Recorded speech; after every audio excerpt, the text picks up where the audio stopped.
It's soybean harvest season in Iowa. For farmers, this crop is everything. Soybeans have got hit hardest. It puts food on the table and takes care of their families. But now the outlook for their future is uncertain. Family living budget is down to the bone. All because of a word that's left them at the mercy of negotiations. And that word is tariffs. You hear so much about them, but this week we're going to show you the impact they're having in America.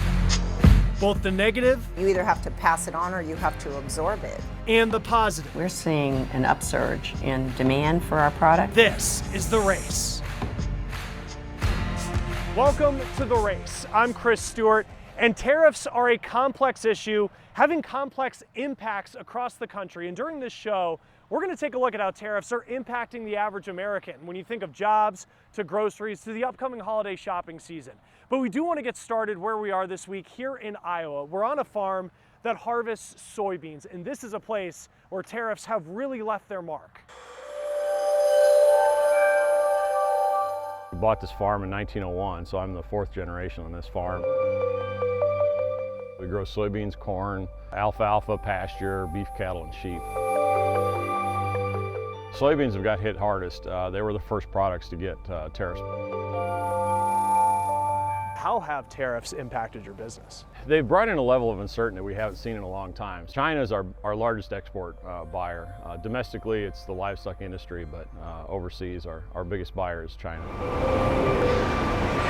The biggest buyer of soybeans especially has been out of the market for a year and a half now. That dropped our price almost $2 a bushel. With that price change, what have you had to do over the past year and a half? We've really tightened the belt. You know, we've looked at every expenditure. We haven't purchased any equipment. We haven't replaced any equipment. We're doing more of the repair work ourselves.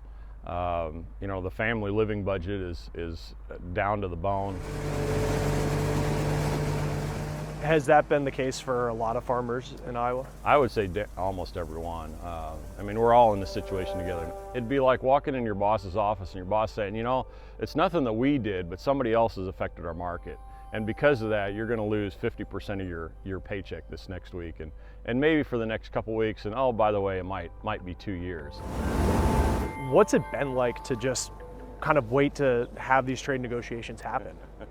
Well, I mean, it's an emotional roller coaster because, you know, you hear them get together and you hear some positive news comes out of DC or wherever they're negotiating, and you have a little bit of hope, and then a week later it blows up with a tweet sometimes, or maybe the Chinese say, nah, we're not going to honor that deal.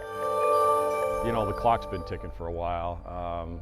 We've made adjustments, and the market's starting to come back. If we could stay at this level, we could probably ride it out for a little while.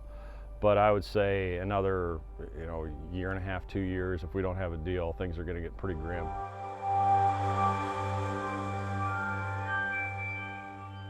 Now, tariffs are also having an impact on things that companies import to sell or make products with. Alisha and Ava has found how they're affecting small businesses.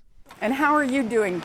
Did you find everything you needed? 2/3 of Americans say owning a small business is part of their American dream. Do you do necklaces with that? 7 years ago, in the small town of Sharon, Pennsylvania, You'll love it. Carla Infante made that dream a reality. It was frightening.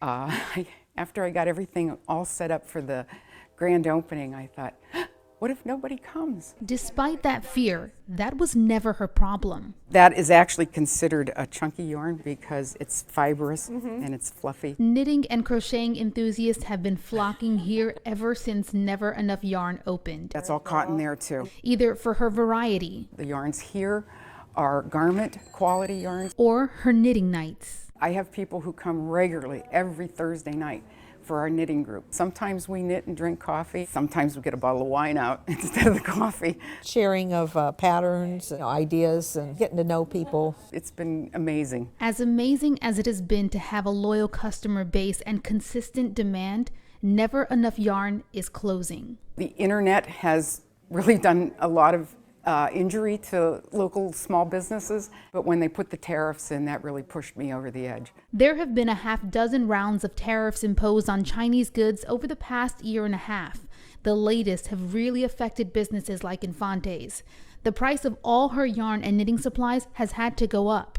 For example, just one knitting needle in her shop has gone up by $2 in less than a year. First, it was, we'll wait and see. I thought when the first 50 cents came on each package of needles, it's like, we can live with that. I didn't realize it was going to keep coming. When that dollar came, it was like, I can't survive, and I just can't pass this on. So before a new round of tariffs hit, she's ending this chapter of her American dream. I made it 7 years, and I would have liked to have stayed a little longer, but I also know when it's time to go. A lot of shops are struggling, not just Carla. We had one in Grove City. She went out of business. It's heartbreaking to see this go, it really is.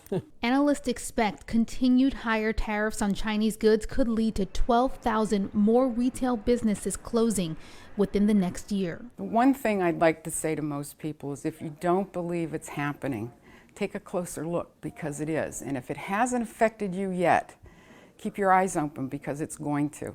It's going to affect everyone at some point. And you learned that the hard way. I learned it the hard way. For The Race, I'm Alisha and Ava. Now, we have heard so much about tariffs that it's hard to keep track of exactly what's in effect right now. So Annie Taylor's sorting out the facts on what's happening at the moment and what's set to happen in the future. Chris, tariffs started on washing machines and solar panels back in February of 2018, but since then, that list has grown. Our partner PolitiFact says 1 month after the initial tariffs, the U.S. added steel and aluminum to the list, along with Chinese machinery, plastics, and electrical equipment. Tariffs expanded again in September 2018 to include more Chinese products. Another increase in early 2019 raised existing tariffs on stuff like clothes, shoes, and TVs. Experts predict all the tariffs add up to more than $4 billion per month. As for what tariffs are ahead, that's kind of a tough question to answer. Now, the U.S. is supposed to raise tariffs come December, but with all the progress happening with trade negotiations, that actually might delay the increase. So how does this affect you? 3 ways: income, the economy, and jobs. Some companies say tariffs force them to raise prices. Researchers found that people with lower incomes are buying more of the goods, and that means they're going to be the ones that are more affected. I'm Annie Taylor for The Race. One claim about tariffs is that China will pay the price, not the United States. So let's track the money here. Our animator Nick Rafferzo showing us where the money goes. Let's start simple. What is a tariff? It's basically a tax on an import. It gets a little more complicated from there.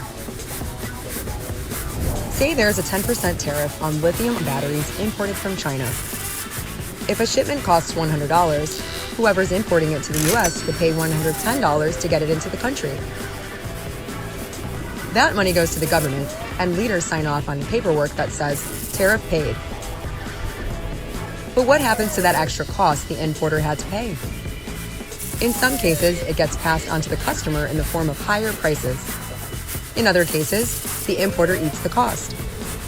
That cuts into profits and could have other impacts, like offering fewer hours or putting off employee raises. But that's not to say China isn't paying a price. Its exporters have to weigh a couple options: discount the price to make up for the tariff, or risk losing a customer to a tariff-free option. Some experts say these tariffs will hurt China in the long run, as American importers find other sources.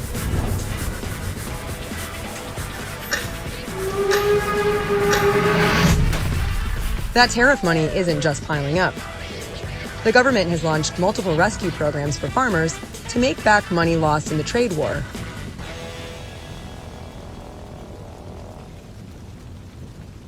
French wine, Italian cheese, Spanish olives, those are items that tariffs are having an impact on. We're going to take a look at that, as well as talk about some of the jobs that this trade war is threatening.